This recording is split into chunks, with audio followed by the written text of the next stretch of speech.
You're listening to the Critical Hour on Radio Sputnik. I'm your host, Garland Nixon. Has the West closed all of its Project Ukraine exits? Dr. Gerald Horne is a professor of history at the University of Houston in Texas. He's an author, historian, a researcher, and a friend of the show, and he's here to let us know all about that and more. Dr. Horne, welcome back to the Critical Hour. Thank you for inviting me.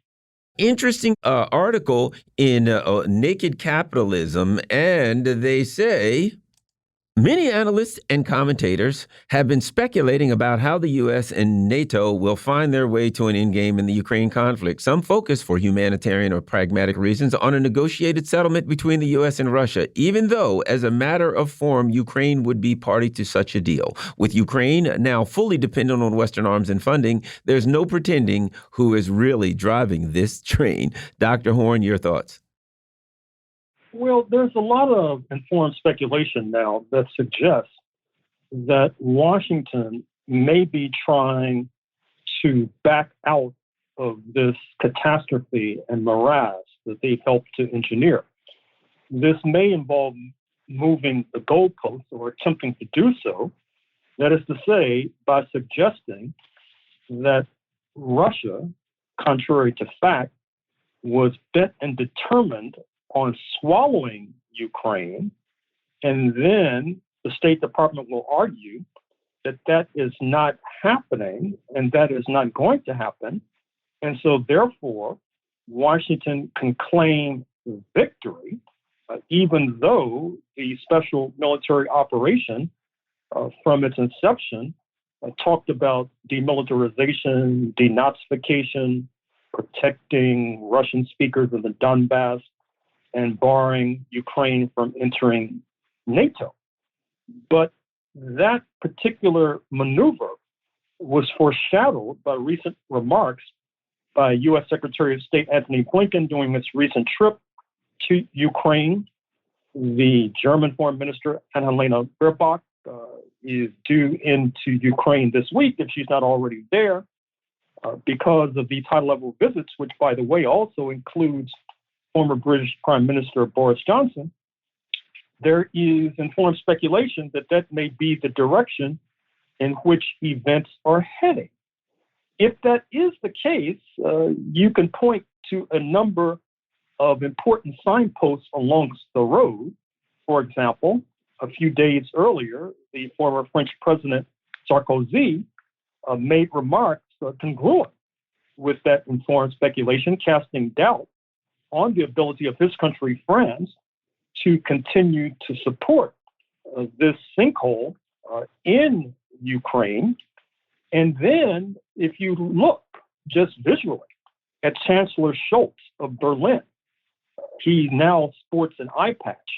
I don't think he's trying to expose the fact that he leads a piratical regime. I think, or at least I was informed, that he had an accident while jogging. But in some ways, that injury bespeaks the injury to the German economy that has emerged from its support of this misadventure in Ukraine. The Alternative for Germany Party, which has neo-Nazi tendencies, is on the rise in Berlin. You see that Germany, which once in the 20th century was a pioneer in terms of aviation and rockets. In fact, Werner von Braun, the Nazi rocket specialist, winds up after World War II at Huntsville, Alabama, contributing to the knowledge of U.S. rocketry. Germany was once a leader in the 20th century in chemistry and computers, but now, as a result of Ukraine, you see that they were compelled to break off their relationship with Russia, from which they received cheap energy. And there was an attempt to force Germany to break its relation with China. Chancellor Scholz has resisted thus far, up to and including flying to China with a plane load of businessmen.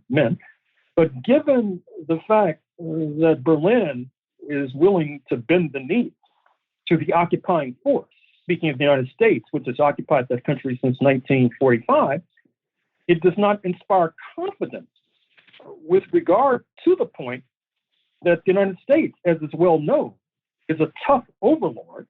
It disdains competition, not least from allies who are being pushed into this misadventure in Ukraine.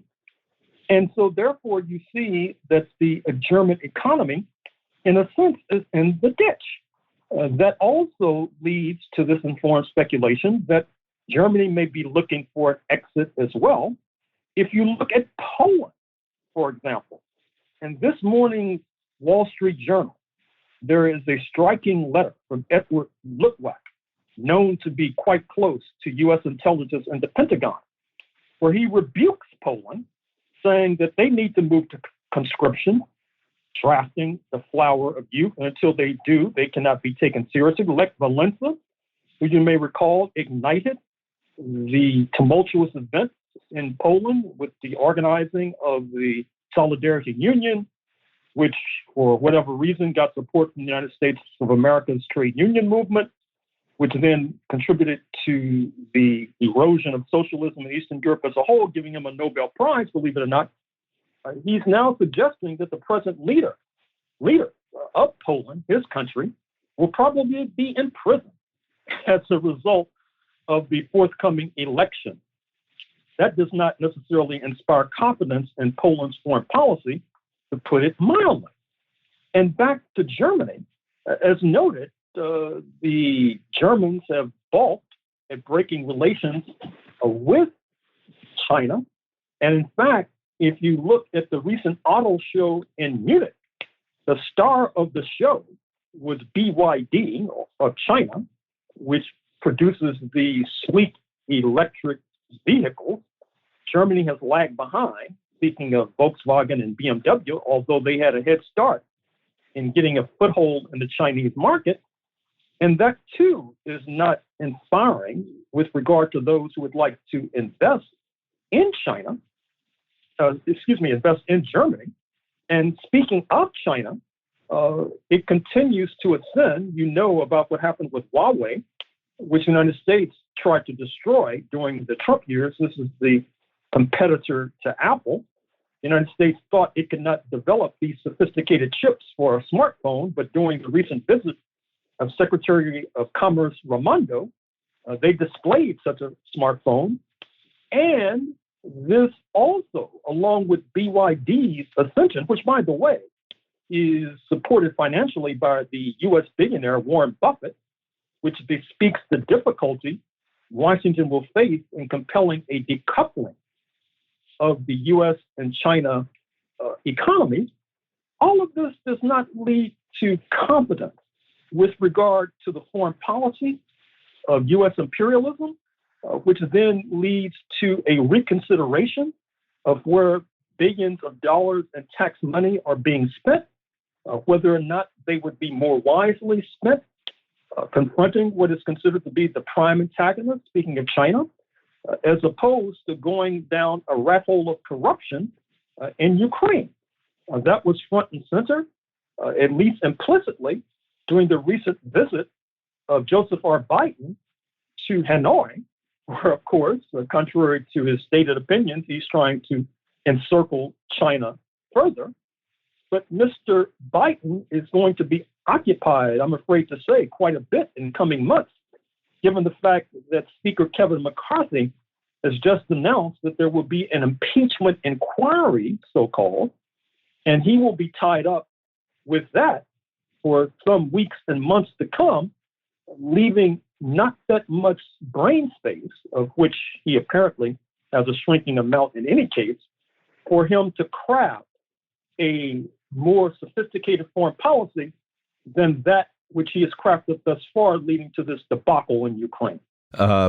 Greenville Post, U.S.-led NATO drowns Ukraine in a bloodbath. This bloodbath is an obscenity, a vast imperial crime with no effort at all by the U.S. and European leaders to sue for peace. We're hearing numbers of 400 and 500,000 killed, 50,000 arms and legs blown off. I do not think history will look kindly upon this when it comes out what actually happened in Ukraine. Your thoughts, Dr. Horne? Well, that's apparent. President Obama hit the nail on the head when he suggested that in any conflict with Russia versus Ukraine, that the former, speaking of Moscow, would have, quote, escalatory dominance, unquote, quote unquote. This is a lesson that Mr. Biden chose to ignore, which should not be surprising, because recall that Mr. Obama's former Secretary of Defense, Robert Gates, also a former CIA leader, also a former Pentagon chief, if I'm not mistaken, under Mr. Bush, the second Mr. Bush, suggested that Mr. Biden has been wrong on virtually every foreign policy issue in the last few decades, despite the fact that intermittently during his Senate tenure, he chaired the Senate Foreign Relations Committee. And so this does not speak well for Mr. Biden. Likewise, with regard to, once again, this policy in the Ukraine, which has led to this indelicate term of meat grinder, to suggest what's happening to Ukrainian troops. The fact that the United States is seeking to escalate by supposedly giving the okay for the dispatching of F-16 fighter jets and ATACMS and more boondoggle spending as a result by the military-industrial complex, including Lockheed and Raytheon and other merchants of death and funders of congressional campaigns, too numerous to mention, despite all of this talk, which I mentioned at the top, about seeking an exit ramp for this morass in Ukraine, there's so much money being made that is going to be a restraining factor in introducing a scintilla of reality and sanity into an otherwise crazed policy. Well, and how did they get an exit ramp when the outside story is, the cover story is, it's about independence and democracy, but the esoteric inside story is, hey, we're going to overthrow Putin, we're going to take out Russia, we're going to take out China. There is, you know, the story that they're telling us is a lie. How could they possibly ever get a deal or get this thing ended when they can't even tell the truth to their own citizens? We got about a minute and a half, Dr. Horne. Well, it suggests that expect moving the goalposts, expect putting words in Mr. Putin's mouth, suggesting that he wanted to crush and liquidate Ukraine's sovereignty. And then there will be the claim that this did not happen. And so therefore victory can be declared by Kiev and by Washington.